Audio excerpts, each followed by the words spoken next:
Dobro večer, poštovani gledatelji. Gledate središnji dnevnik Hrvatske televizije. Na početku pregled najvažnijih vijesti dana.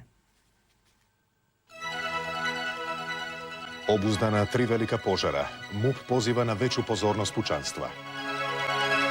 Poslije 6 godina okupacije ponovno izvješće o žetvi u Baranji.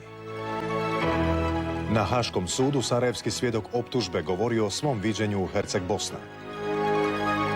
Međunarodna zajednica najavljuje nova uhićenja osoba odgovornih za ratne zločine. Biljana Plavšić optužuje Karadžića za pokušaj državnog udara. Albanski predsjednik Beriša priznao pobjedu socijalista na parlamentarnim izborima. Iako rezultati prvoga kruga općih izbora u Albaniji još nisu službeni, može se reći da će Albanija najvjerojatnije biti još jedna europska zemlja koju će voditi socijalisti i njihovi lijevi saveznici. Pobjeda, da, ali čija? U Albaniji je to vrlo teško sa sigurnošću reći. Prvi neslužbeni rezultati govore o pobjedi socijalista. Njihovi vlastiti izvori govore o osvojenih 60%. Noća su bili optimističniji. Koalicija ljevice i ljevog centra, što vjerojatno već svi znaju, osvojila je vlast za budućnost Albanije, koja počinje sutra svoj miran, normalan europski dan. Miran europski postizborni dan doista prolazi normalno, bez posebnih nereda. Činjenicu da nijedna strana nije organizirala slavljeničko okupljanje, strani novinari uglavnom tumače nesigurnošću vođa u podatke koji im dolaze s terena. Treba reći da podaci i stižu samo njima izravno od lokalnih komisija. Središnje tijelo za brojanje listića za to vrijeme šuti i čeka službenu objavu. Predsjednik je Beriša u međuvremenu priznao poraz. Treći stožer, onaj kraljevski, za to vrijeme lansira svoje podatke. Referendum o ponovnoj uspostavi monarhije prema njihovim je podacima dobio apsolutnu većinu. Vlada nije bila spremna narodu reći istinu. Narod je preuzeo stvar u svoje ruke i dogodilo se da je jedino njegova visost, albanski kralj Leka I, pozvan da vrati stabilnost svoje zemlje. Hoće li doista Albanija postati kraljevina, a Sali Beriša ostati posljednjim predsjednikom? Hoće li Fatos Nano doista preuzeti vlast i pozvati pobunjenike i pljačkaše da vrate oružje odakle su ga uzeli? Hoće li doista voditi proeuropsku politiku kao što obećava? Možda, ako rezultati budu potvrđeni. Unatoč manjim pogreškama u mnogim područjima i vrlo ozbiljnih problema u nekim područjima, albanski narod jučer pokazao odlučnu volju za demokratskom budućnošću Albanije. Mi vjerujemo prema tome da možemo reći kako izbore možemo smatrati odgovarajućim i prihvatljivim na ovoj razini. Rekla je među ostalim voditeljica Europske trojke Catherine Lalimier, napominjući kako je ovo izvješće privremeno, kako službenih rezultata nema i kako su propusti bili veliki. Za jučerašnje ubojstvo kod Fiera smatra da ima političku pozadinu. U svakom slučaju do najgoreg nije došlo, a mnogi su se pribojavali oružanog obračuna između ljevice i desnice koji bi Albaniju odvukao u još veći kaos. Miran završetak prvog kruga uza sve nepravilnosti u izbornom procesu daje Albaniji nadu u izlazak iz anarhije, a Europi da neće imati novo ratno žarište. Iz Tirane za dnevnik Hrvatske televizije, Goran Rotin. Nakon 156 godina završena je britanska uprava Hong Kongom. Spuštanje britanske, a podizanje kineske zastave označilo je povratak Hong Konga Kini. Već gotovo 2 sata Hong Kong je i stvarno ponovno kineski. 30 sekundi prije ponoći po mjesnom vremenu s jarbola je spuštena britanska zastava.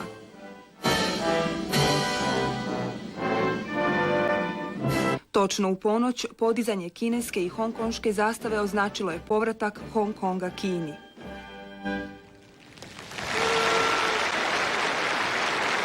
Istodobno usklik oduševljenja prolomio se na pekinškom trgu Tiananmen, gdje je također cijelu večer uz odbrojavanje sekundi trajala svečanost.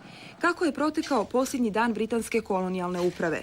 U prijepodnevnim satima posljednji, točnije 28. britanski guverner u Hong Kongu, Chris Patten, napustio je rezidenciju britanske uprave, a njegov je odlazak popraćen oproštajnim mimohodom britanske vojske. U Hong Kong su stigli mnogobrojni svjetski dužnosnici, a najviše pozornosti dakako pobudio je dolazak dolazak čelnika država čija uprava nad Hong Kongom završava, odnosno počinje, britanskog premijera Tonija Blaira i prvog kineskog predsjednika koji je nakon 156 godina došao u Hong Kong, Jianga Zemina. Njih su dvojica neposredno uoči primopredaje održali 45-minutni sastanak. Tom je prigodom britanski premijer pozvao Kinu da zaboravi bitke iz prošlosti i priđe izgradnji novih odnosa s Velikom Britanijom. Hong Kong može postati most prije nego li zapreka odnosima između Kine i Britanije, poručio je premijer Blair kineskom predsjedniku, koji ga inače u znak svoje dobre volje pozvao u posjet Kini. Ponosan sam što se Hong Kong mogao tako uspješno i stabilno razviti, te se nadam da će njegov narod imati dobru i prosperitetnu budućnost pod uvjetom da održimo temeljne sporazume koje smo potpisali. No da dobre odnose nije baš tako lako izgraditi te da nesuglasice još postoje, potvrdila su dva sporna pitanja. Kao prvo, Britanija kao i Sjedinjene države ne slažu se s načinom na koji je Kina imenovala bez izbora predstavnike privremenog hongkongškog zakonodavnog vijeća. Stoga su visoki dužnosnici tih dviju zemalja odlučili bojkotirati svečanost inauguracije zastupnika. Drugi je problem ulaska kineskih vojnika u Hong Kong. U ranim jutarnjim satima 4000 pripadnika sva tri roda kineske vojske, kao i određeni broj oklopnih vozila, prijeći će granicu, što je Zapad ocijenio kao nedostatak takta s kineske strane i mogući negativni signal. Službeni Peking međutim tvrdi kako će njihova jedina zadaća biti vanjska obrana, te da se vojska neće koristiti protiv hongkongških građana. No sjećanja na Tiananmen svima su još svježa. S najvećom pozornošću danas se, a sigurno će tako biti u buduće, razvoj događaja u Hong Kongu pratio na Tajvanu. Bude li proces povratka uspješan, pretpostavlja se, mogao bi u budućnosti biti dobar model i za eventualno ponovno ujedinjenje Tajvana s Kinom. Turski predsjednik Sulejman Demirel odobrio je sastav nove vlade mandatara Mesuta Yilmaza. U koalicijskoj vladi ministarsko će mjesto dobiti predstavnici Yilmazove domovinske stranke, demokratske ljevičarske stranke Bulenta Ečevita i demokratske stranke bivšeg predsjednika parlamenta Husametina Čindoruka. Sastav vlade mora potvrditi i parlamenta. Prema nekim procjenama Yilmaz bi trebao dobiti potreban broj zastupničkih glasova, posebice nakon osipanja stranke Pravog puta, koja je izgubila više od 20 zastupničkih mjesta. Yilmaz je najavio i raspravu o mogućim prijevremenim izborima. Dvojica belgijskih vojnika koji su sudjelovali u mirovnoj misiji u Somaliji optuženi su pred sudom u Briselu za kršenje ljudskih prava. Prema optužnici, odgovorni su za zlostavljanje maloljetne osobe, uključujući i zastrašivanje pucanjem. Francuski predsjednik Jacques Chirac sastao se u Parizu s palestinskim vođom Yaserom Arafatom kako bi potaknuli obnovu bliskoistočnih mirovnih pregovora. Chirac je, javljaju agencije, istaknuo da bi odustajanje od pregovora moglo potaknuti nekontrolirane terorističke aktivnosti i destabilizaciju regije. Amerika i Europa moraju uvjeriti Palestince i Izraelce o potrebi provedbe sporazuma iz Osla. Taj poziv, međutim, očito još nije stigao do onih kojima je namijenjen. U Hebronu su zabilježeni novi sukobi nakon pojave plakata na kojima je prorok Muhamed prikazan kao svinja, što je razbjesnilo Arape. Smirivanju stanja nije pomogla ni izjava izraelskog premijera Netanyahua, koji je oštro osudio spomenutu provokaciju. Neobične vremenske prilike za ovo doba godine preselile su se iz Španjolske u francuski dio Pirineja. Zbog snježnih oborina bio je blokiran dio prometnica na tom području. Na sjeveru Italije zbog obilnih kiša poplave prijete području Koma i Sondrija. Dosad je evakuirano više stotina ljudi, a prekinut je i promet na nekoliko lokalnih putova. Predsjednicu Republike Srpske Biljanu Plavšić sinoć su, nakon njezina povratka iz Londona, pripadnici MUP-a Srbije uhitili u Beogradskoj zračnoj luci, nakon čega su je priveli na informativni razgovor. Biljana Plavšić skratila je posjet Londonu jer je vlada Republike Srpske danas raspravljala o njezinoj odluci o smjenjivanju ministra unutarnjih poslova Dragana Kijača. Odluka je odbačena uz obrazloženje da je neustavna i nezakonita. Vlada na Palama optužila je predsjednicu Republike Srpske da je ovim postupkom stala na stranu onih snaga koje pogrešnom provedbom Dejtonskog sporazuma žele poništiti Republiku Srpsku. To je pokušaj državnog udara, a iza svega stoji bivši predsjednik RS, ne imenujući ga, kaže Biljana Plavšić poslijepodne iz Banja Luke za beogradski radio B92. Dodajući kako ne zna zašto su joj u beogradskoj zračnoj luci Surčin sinoć po povratku iz Londona oduzeli putovnicu, a nju policija 2 sata kasnije deportirala preko granice SRJ prema Bijeljini. Srbijanski ministar unutarnjih poslova Vlajko Stojiljković međutim tvrdi da informacija o privođenju Plavšićeve nije točna.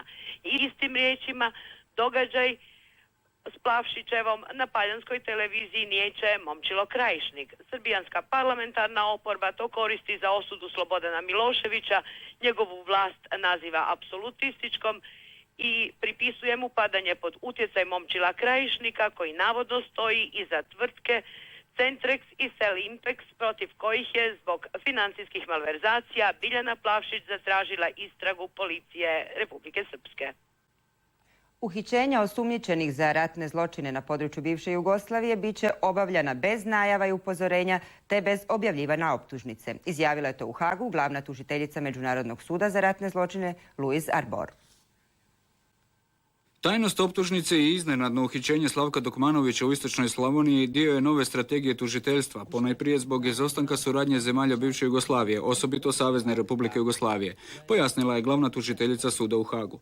Haški istražitelji su u slučaju Dokmanović postupili kao što postupaju policijske snage bilo gdje u svijetu. Takvi će postupci biti nastavljeni i u buduće, jer postoje i nove optužnice koje su stroga tajna. Takav bi pristup trebao pred sud dovesti daleko veći broj optuženih. Jednako tako ostvaraju se veće mogućnosti za uhićenje uz ostale i Milana Martića te Vukovarske trojke, Šljivančanina, Mrkšića i Radića, koje službeni Beograd uporno odbija izručiti.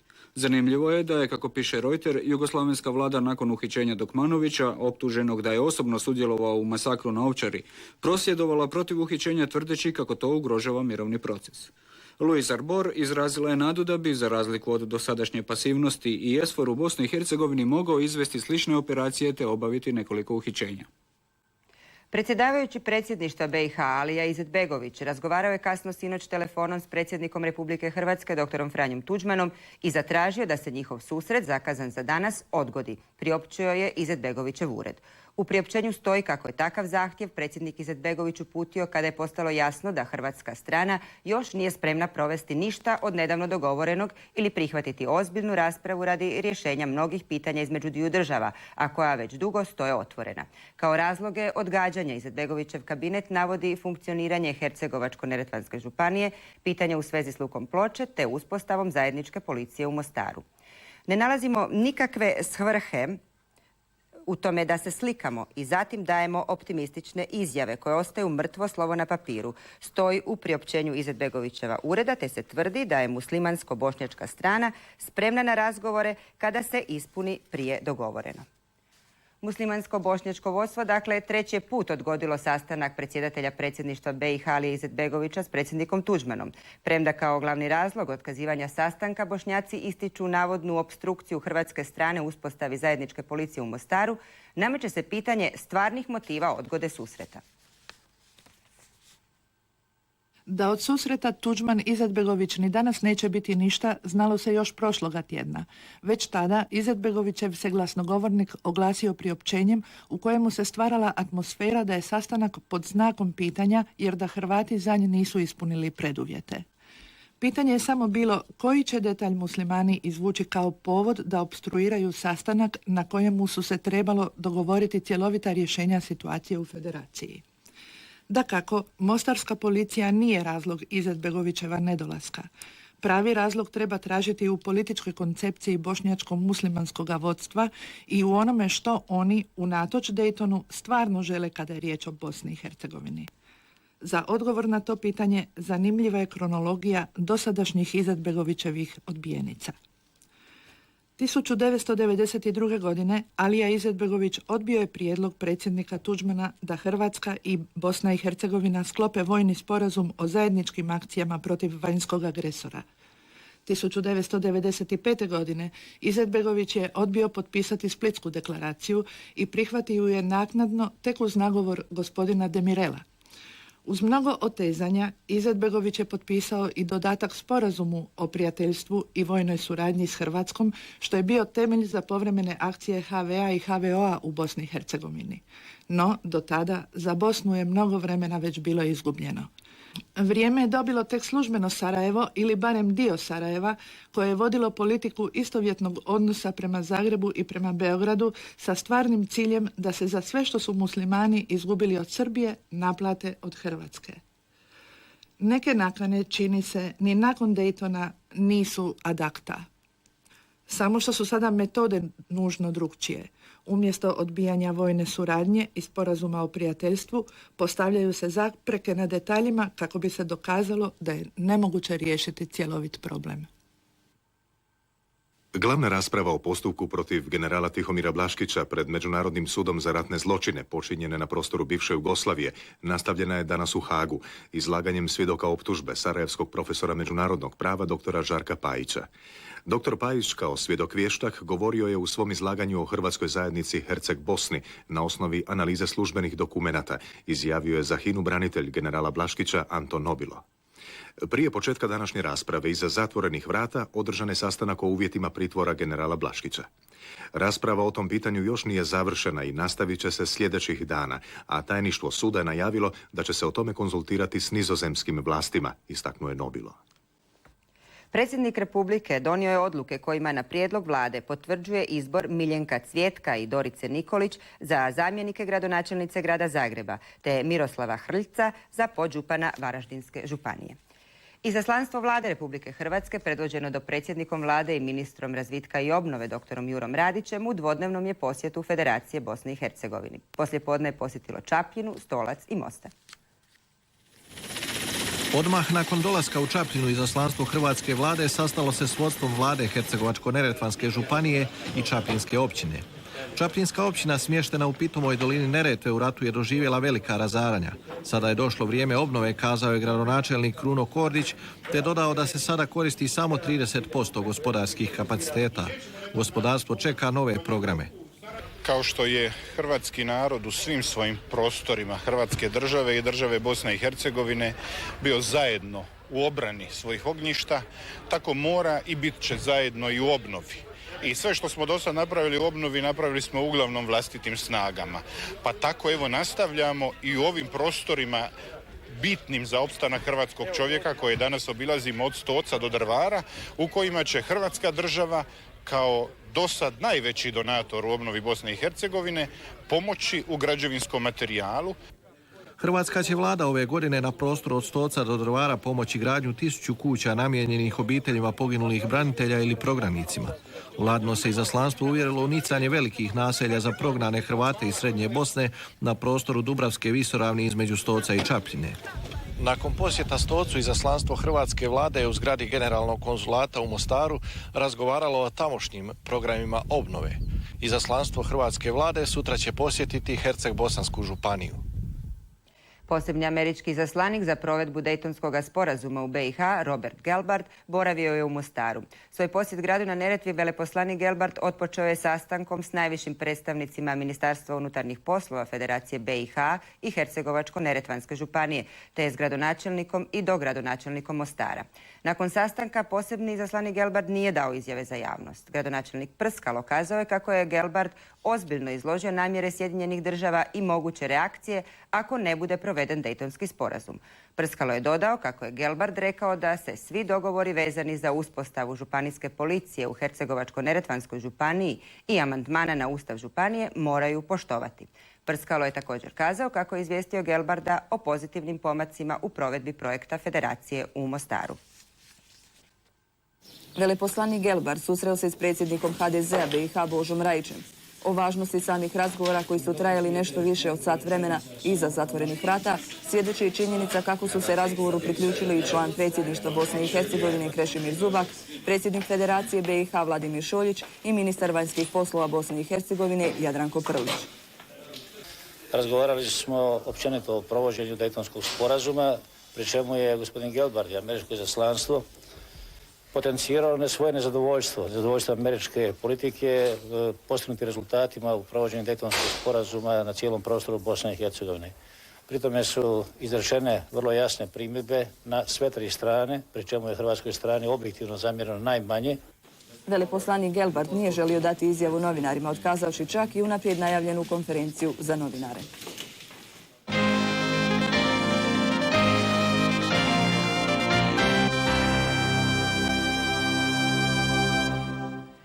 Jedno od obilježja turističke sezone koja je pred nama su i požari, a 70% ih izbije ljudskom nepažnjom. Tako je u Ministarstvu unutarnjih poslova održana konferencija za novinare o protupožarnim pripremama u predstojećoj turističkoj sezoni. A požari na Hvaru, kod Šibenika i Dubrovnika veliko su upozorenje i poziv pučanstvu na veću pozornost. Oko 500 gasitelja, 30 vozila, 3 kanadera i helikopter napokon su uspjeli zaustaviti golemu vatrenu stihiju na otoku Hvaru. Zbog snažnog vjetra koji je mijenjao smjer, vatra se brzo širila, no zahvaljujući nadljudskim naporima vatrogasaca s područja Splitsko-dalmatinske županije te pripadnika vatrogasnih postrojbi, policijskih uprava Bjelovara, Varaždina i Zagreba, požar je pod nadzorom. U odnosu na ono što je bilo jučer, a pogotovo tijekom noći, možemo smatrati stanje zadovoljavajuće. Vatrogasci će ostati dalje ovdje. Pazite, požar nije pogašen dok tinja i zadnji panj. Dakle, to će biti sasvim sigurno još narednih 4-5 dana. Vatrena je stihija progutala i veći dio šume hvarskih lovišta. Mi nismo ni naišli ni na koje ili jelena ili srnu koja bi stradala. Vjerojatno su izbjegli ovaj ostali dio lovišta koji je ostao čitav. Zahvaljujući dobroj organizaciji i brzim intervencijama, naselja nisu bila ugrožena. Imali smo i remorkere koji su nam pomogli u noćašnjoj borbi jer smo na neki način osiguravali ako bi u pojedinim valama bile ugrožene kuće, imali smo sigurnost da će kuće i ljudi biti sačuvani pomoću remorkera s mora. U požaru je izgorjelo više od 500 hektara visoke borove šume, niskog raslinja i makije. Vatra je u Vali Vira progutala i 2 vikend kuće, 4 kamp prikolice te 2 plovila. Temeljem vladina programa zaštite od požara, Ministarstvo unutarnjih poslova nabavilo je 3 protupožarna zrakoplova Kanader. Oni uz helikoptere te suvremena vatrogasna vozila čine glavni oslonac u borbi protiv vatre. No tu su još odlično pripremljeni profesionalni vatrogasci i dobrovoljačke vatrogasne postrojbe, te građani s područja gdje su požari česti. Uspješna se suradnja već pokazala prigodom gašenja požara na Srđu, Jadrtovcu i Hvaru. Istaknuto je na konferenciji za novinare u Ministarstvu unutarnjih poslova. Sve to daje mi pravo za reći da je ova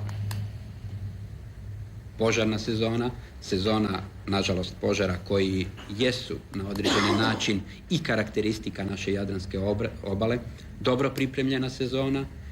Sve akcije gašenja vodi vatrogasni operativni centar MUP-a, koji koordinira ljudstvo i tehniku, pa se snage mogu vrlo brzo premještati. Ministarstvo je usto predstavilo višejezične letke i postere, te džambo plakate i radijske i TV spotove.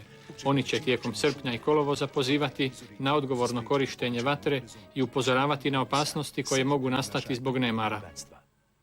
Ministrica prosvjete i športa Ljilja Vokić i njezini pomoćnici Stjepan Lice, Adam Grubor i Mate Mata sastali su se s predstavnicima UNTAES-a i razgovarali o uspostavi školskog sustava u Hrvatskom Podunavlju. Postignuta je suglasnost o nastavnim planovima i programima, definirani su sadržaj iz povijesti, suglasnost o obveznom učenju 4 sata hrvatskog jezika na tjedan, a također su riješena pojedinačna pitanja prava na rad, kaže se u priopćenju Ministarstva prosvjete i športa. A u organizaciji Veleposlanstva Republike Hrvatske u Češkoj, Viteškog reda Svetog Vaclava i Ministarstva obrane Uprave za skrb, skupina djece iz Osijeka, štićenika humanitarne zaklade za djecu Hrvatske, otputovala je na dvotjedni odmor u Češku.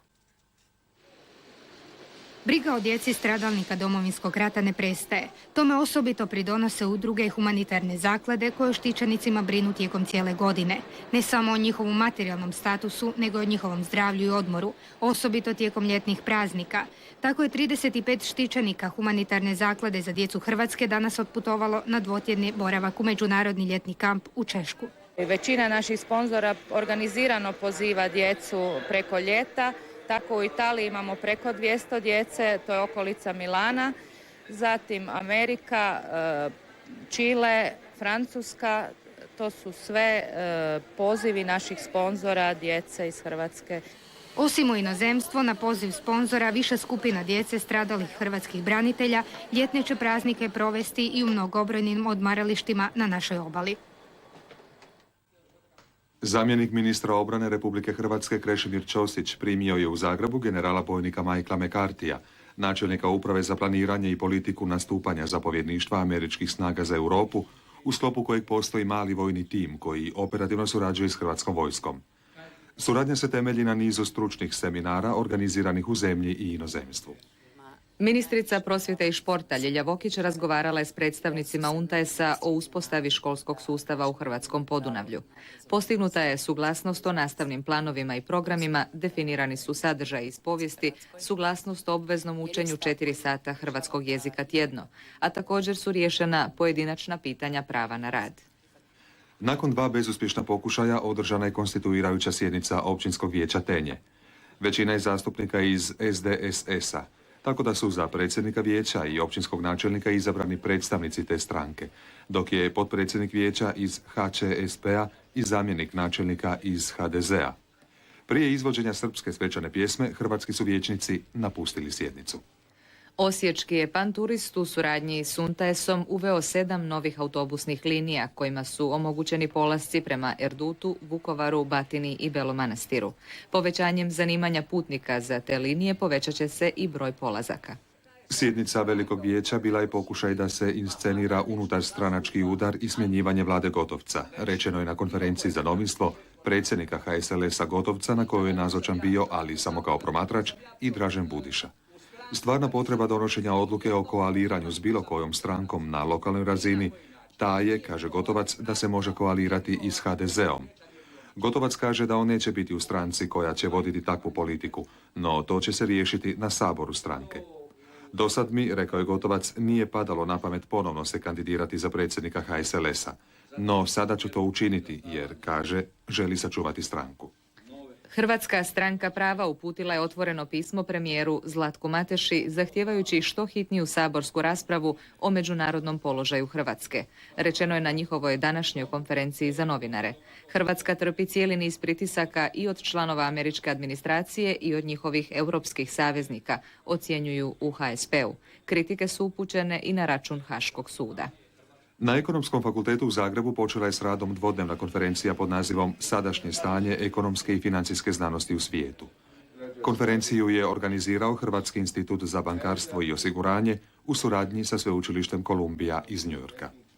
Poslije 130 godina zabrane na ruševinama starohrvatske crkve Svetog Petra u Zavali, jedne od najstarijih vjerskih građevina u tom dijelu Hercegovine, služena je sveta misa koju je predvodio biskup Mostarsko-Duvanjski i apostolski upravitelj Trebinsko-Mrkanjski Monsignor Ratko Perić. Najavljena je obnova crkve koju su Srbi bili razgradili i njezinim kamenjem podizali okolne domove. Ministar poljoprivrede i šumarstva Zlatko Dominiković sa suradnicima susreo se sa županima i načelnicima županijskih odjela za gospodarstvo.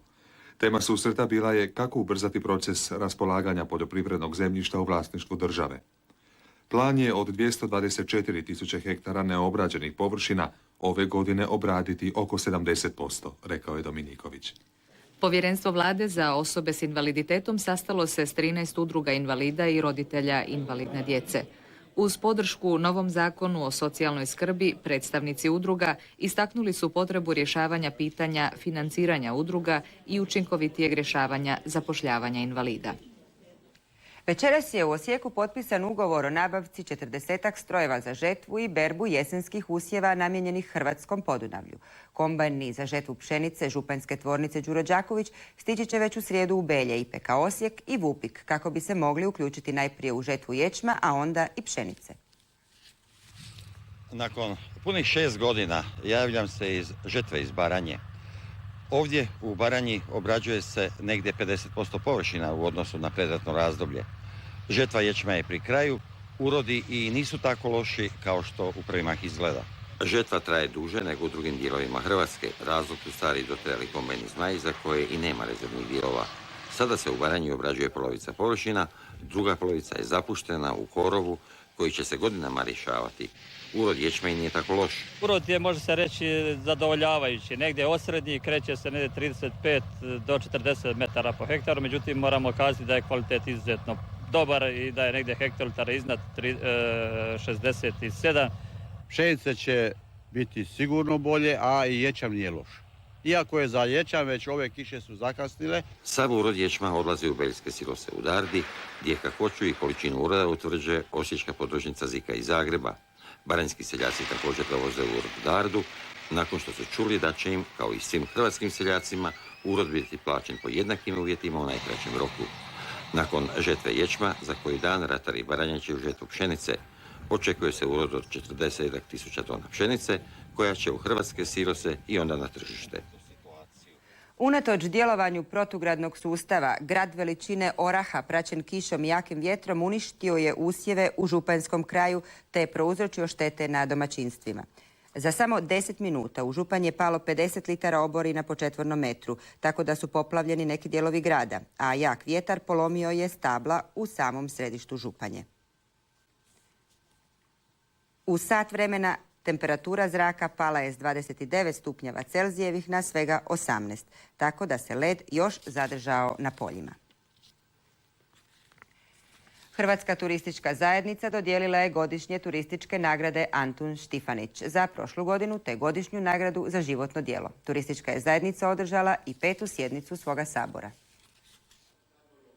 U 5 godina postojanja Hrvatska turistička zajednica razvila se u stožernu nacionalnu organizaciju za promidžbu i unapređenje hrvatskog turizma.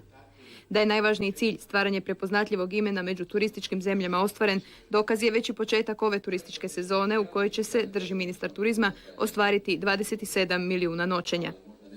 Prema našim očekivanjima, sada gledano, biti će strukturom posjetilaca, financijskim učincima i fizičkim obujmom prometa nadmašeno ono što smo u jesen prošle godine službeno dali kao projekciju, a to je 20% porast prometa. Tradicionalne turističke nagrade Antun Štifanić za 96. dodijeljene su Plavoj laguni D.D. Poreć, hotelu Intercontinental Zagreb i Hrvatskom liječničkom zboru podružnici Rijeka.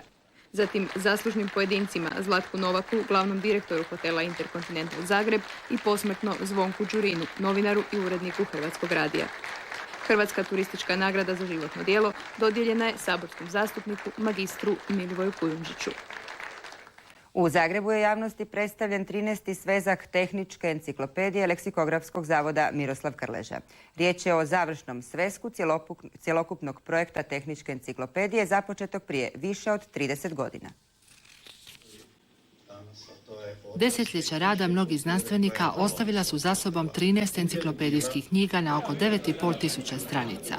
642 monografska članka, više od 22.000 crteža, dijagrama i fotografija, 10.000 naslova izvorne literature, te podrobno kazalo pojmova svih 13 svezaka u posljednjem. Tehnička enciklopedija je jedinstveno djelo koje obuhvaća 13 struka, a namjena joj je pružiti opća znanja iz svih područja tehnike, kako ona o povijesnim pronalascima, tako i o suvremenim iskustvima industrijske i znanstvene primjene. Predstavljanje završnog sveska okrunjena je davna vizija i napori pokretača projekta, a riješene su sve dvojbe i teškoće tako složena posla koji, zbog dugotrajnosti i opsežnosti, uključuje i opasnost promjene dosljednosti uređivačke politike. Dovršenjem velikog i važnog projekta tehničke enciklopedije, prema riječima glavnog ravnatelja Zavoda akademika Dalibora Brozovića, oslobađaju se sve stručne snage Zavoda za izradu Hrvatske enciklopedije. Najmanji je grad na svijetu, Hum, dobio novoga župana. Gotovo 9 stoljeća stara hrvatska tradicija biranja župana, danas turistička atrakcija, obnovljena je zahvaljujući Čakavskome saboru. Возьмите, цари, vrata zlata, da vnide plk naš grad svoj i dostojanije svoje. Tako se prema starome običaju svake godine u grad Hum poziva puk kako bi dočekao i pozdravio novoga župana na leto dan. Župana bira 11 časnih građana, sudaca, urezivanjem glasova na raboš. Okupljenome se mnoštvu obraća bivši župan i novome svečano predaje župansku palicu, simbol časti, ali i obveze. To komunijski zid, ste vidjeli, doli je svoja razbit, treba ga popravljati, to treba najprije rabota ordinat. I teh drugih del je fajn. Na trgu ispred humskih vrata pjevalo se na tanko i debelo, bugarilo, svirali su gunjci, plesao balun i manfrina. Prava raskoš narodnoga blaga. U Zagreb je večeras doputovala jedna od najvećih rock zvijezda današnjice, David Bowie. Hrvatska je ponovo ucrtana u planove evropskih koncertnih turneja najvećih svjetskih zvijezda. Uskoro u Pulu dolazi Sting, nastupit će u Areni, a danas poslije podne u Zagreb je sletio radi sutrašnjeg koncerta David Bowie. jedan od najvećih umjetnika ovog stoljeća i jedna od najvećih zvijezda, ne samo što je zbog toga svog drugog nastupa u Zagrebu sretan, nego je čak za Dnevnik Hrvatske televizije izjavio da želi svoj odmor provesti u Hrvatskoj, najvjerojatnije u Splitu. Odmarao bih se najvjerojatnije u Splitu. Ne ovog ljeta jer radim. Hvala na pozivu. Davida Bovija u zračnoj luci u Zagrebu dočekali su mnogi njegovi obožavatelji i dakako novinari iz svih medija.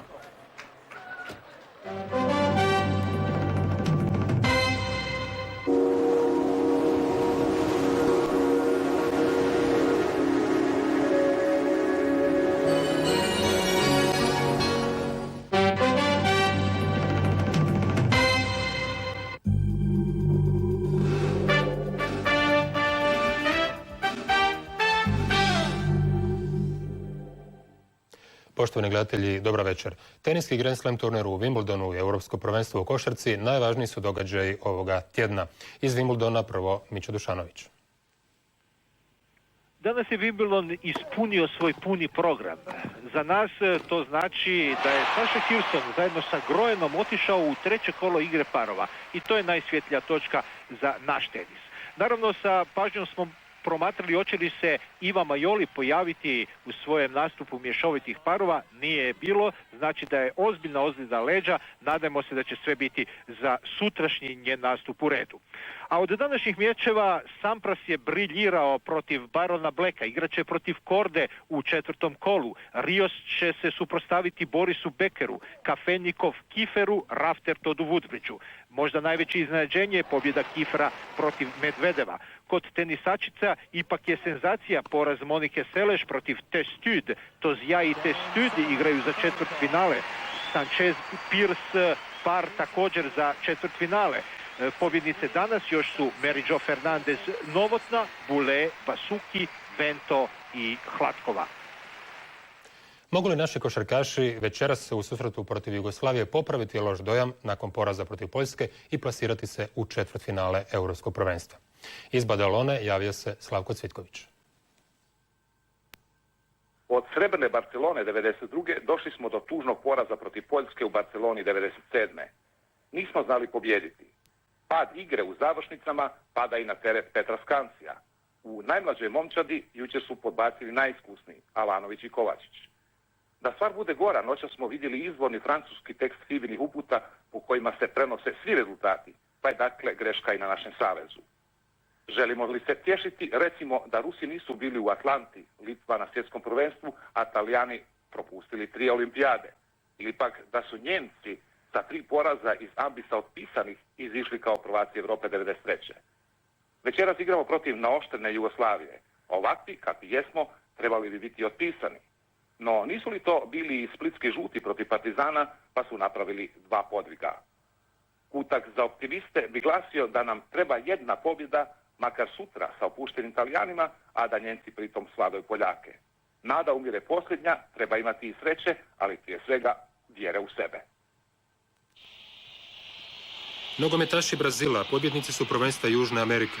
U finalnom susretu u La Pazu pobjedili su Boliviju 3:1. Poveli su Brazilci u 41. minuti s goditkom Denilsona. U posljednjoj minuti prvog dijela s goditkom Ervina Sancheza Bolivija je izjednačila. 11 minuta prije kraja susreta Ronaldo je postigao zgoditak i navijestio konačan rasplet. Brazil je poveo 2:1, a u 90. minuti Zé Roberto je postavio konačnih 3:1.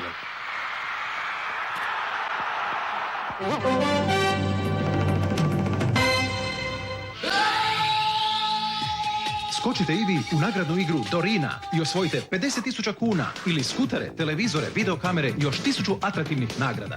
Kupite pola kilograma bilo kojih Kraš čokolada i omotnice pošaljite na adresu Kraš za nagradnu igru Dorina, Poštanski pretinac 1018 Zagreb.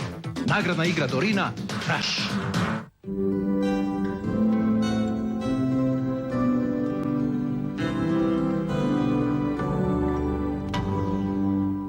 U većini krajeva sutra se očekuje vrlo promjenljivo vrijeme.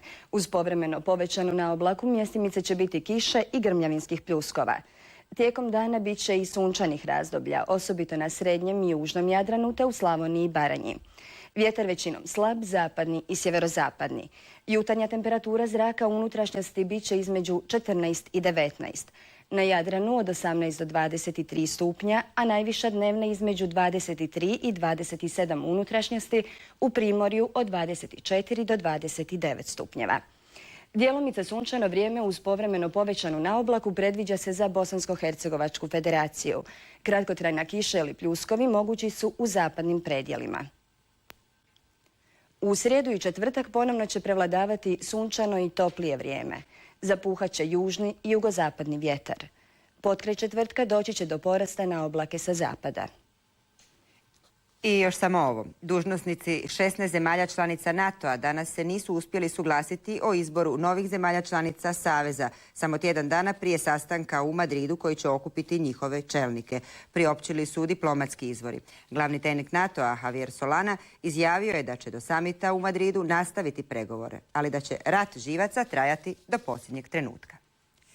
I bilo je to sve u ovom dnevniku. Želim vam svima, poštovani gledatelji, ugodan nastavak večeri. Doviđenja do sutra.